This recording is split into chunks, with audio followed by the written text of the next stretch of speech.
역사 속에서 거대한 제국이 무너질 때 그 잿더미 속에서 문명을 구한 건 군대도 어떤 영웅도 아니었습니다. 오늘 이야기는요, 이 거대한 혼돈 속에서 길 잃은 유럽의 교사가 되었던 한 기관에 대한 이야기입니다. 자, 한번 상상해 보세요. 수백 년 동안 유럽 전체를 하나로 묶어주던 그 거대한 시스템. 법, 질서, 도로, 심지어 공용어까지. 이 모든 게 그냥 한순간에 사라져버린 겁니다.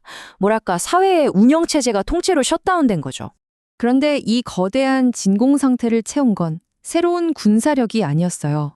로마 제국이라는 하드웨어는 박살이 났지만 그 안에 있던 핵심 정신과 시스템, 그러니까 문명의 소프트웨어를 고스란히 백업해둔 유일한 곳, 바로 카톨릭 교회가 새로운 시대의 문을 열었습니다. 그렇다면 이 문명의 소프트웨어라는 게 대체 뭘까요? 로마가 무너지면서 정확히 뭐가 사라졌다는 건지 좀 더 자세히 들여다보죠. 문명 소프트웨어. 말이 좀 어렵게 들릴 수도 있는데 사실 간단해요. 우리 눈에 보이는 건물이나 도로 같은 하드웨어가 아니라요. 사회가 제대로 굴러가게 만드는 보이지 않는 규칙과 지식들, 법, 행정, 언어, 뭐 이런 것들이요. 말 그대로 사회의 운영체제, OS 같은 거죠. 로마가 있을 때로 없을 때 그 차이는 정말 어마어마했습니다. 탄탄한 법과 행정 시스템, 라틴어라는 공용어가 있던 자리에 남은 건 힘의 공백과 끝없는 분열뿐이었죠. 유럽은 말 그대로 문명의 암흑기로 그냥 뚝 떨어진 겁니다. 자, 바로 이때 새로운 주인공들이 무대 위로 올라옵니다. 한쪽은 힘은 있는데 나라 다스릴 지식은 없는 새로운 지배자들. 다른 한쪽은 힘은 하나도 없는데 그 지식을 독점하고 있던 유일한 조직. 이 둘이 만나게 되는 거죠. 이거 정말 흥미로운 역설 아닌가요?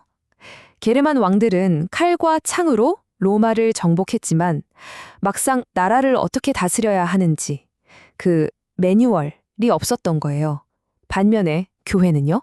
군대 한 명 없었지만 바로 그 왕들이 목마르게 원하던 로마의 통치 노하우, 그 소프트웨어의 원본을 가지고 있었던 거죠.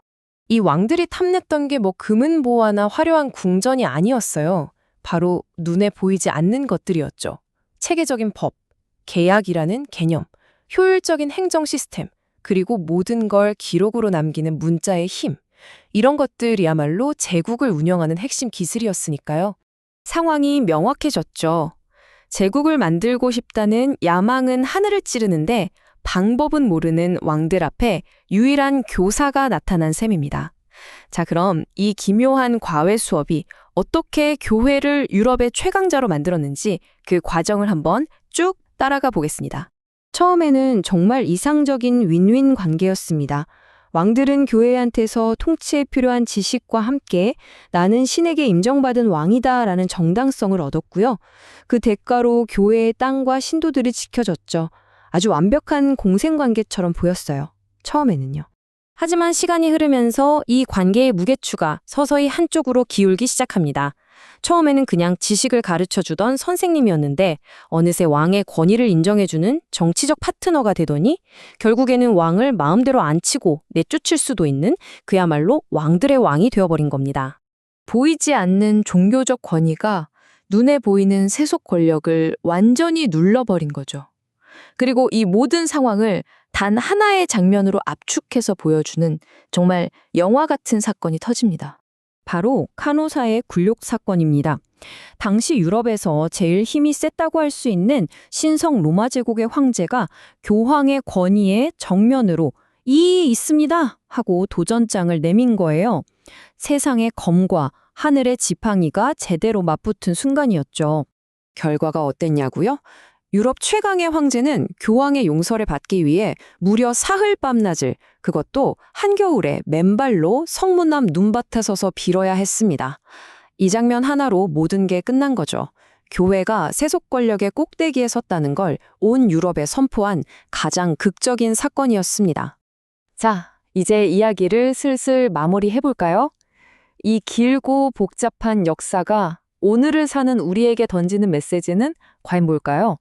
오늘 이야기의 핵심은 아마 이 문장 하나에 다 담겨 있을 겁니다. 파괴는 쉽다. 그러나 그 빈자리를 어떤 질서로 채울 것인가는 전혀 다른 문제다. 정말 그렇지 않나요? 무언가를 부수는 건 어찌 보면 순식간이지만 그 폐허 위에 새로운 질서를 세우는 건 차원이 다른 이야기죠. 게르만 부족들은 로마 궁단을 칼로 무너뜨릴 수는 있었어요. 하지만 국가를 건설하는 법, 즉 창조를 위해서는 결국 교회가 보존해온 로마의 소프트웨어를 배워야만 했습니다. 파괴보다 건설이 비교도 안 될 만큼 더 어렵고 위대하다는 걸 이 역사가 아주 분명하게 보여주는 거죠. 마지막으로 여러분께 이 질문을 한번 던져보고 싶습니다.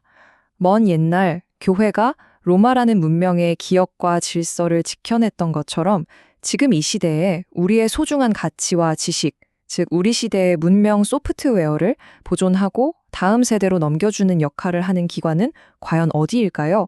한 번쯤 진지하게 생각해 볼 만한 문제가 아닐까 싶습니다.